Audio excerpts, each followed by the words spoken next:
প্রতিদিনের মতো আমি যখন আজকে আমার ইউটিউবে গিয়ে তোমাদের কমেন্টগুলো চেক করতেছিলাম তখন খেয়াল করলাম আহসান নামে একটা ভাই কিন্তু আমাকে একটা ভয়ঙ্কর লেভেলের চ্যালেঞ্জ দিছে। আর চ্যালেঞ্জটা শুনলে তোমরাও ভয় পায়ে যাইতে পারো। চ্যালেঞ্জটা অনেকটা এরকম, ঋতু ভাই আপনার সাহস থাকলে আমার চ্যালেঞ্জটা পুরা করে দেখান। আচ্ছা ঠিক আছে, সিএস র্যাঙ্কের মধ্যে AWM দিয়ে এস করে দেখান।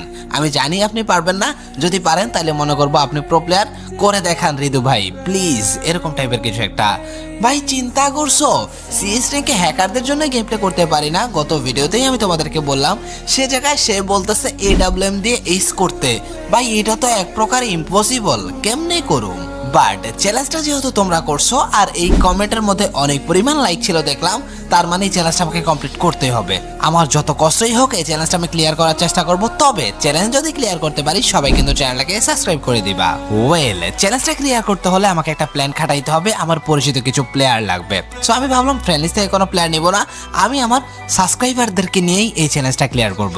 তাই 4টা সাবস্ক্রাইবার ইনভাইট দিয়ে নিয়ে আসলাম।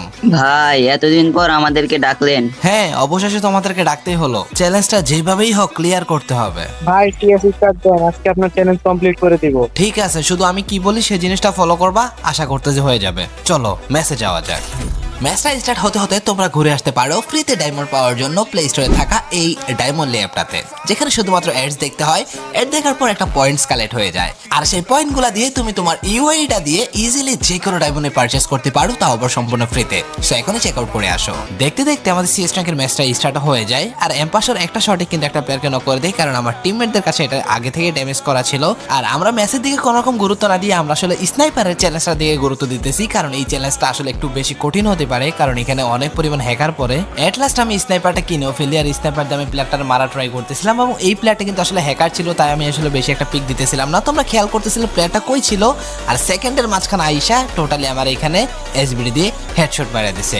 এই হ্যাকারের জন্য এই রাউন্ডে চ্যালেঞ্জ ক্লিয়ার করা টোটালি ইম্পসিবল ছিল। তারপর আমরা সিএস থেকে বের হয়ে আমরা আরো একটা সিএস স্টার্ট করে দেই, এরপর আমরা ম্যাচেও চলে আসি।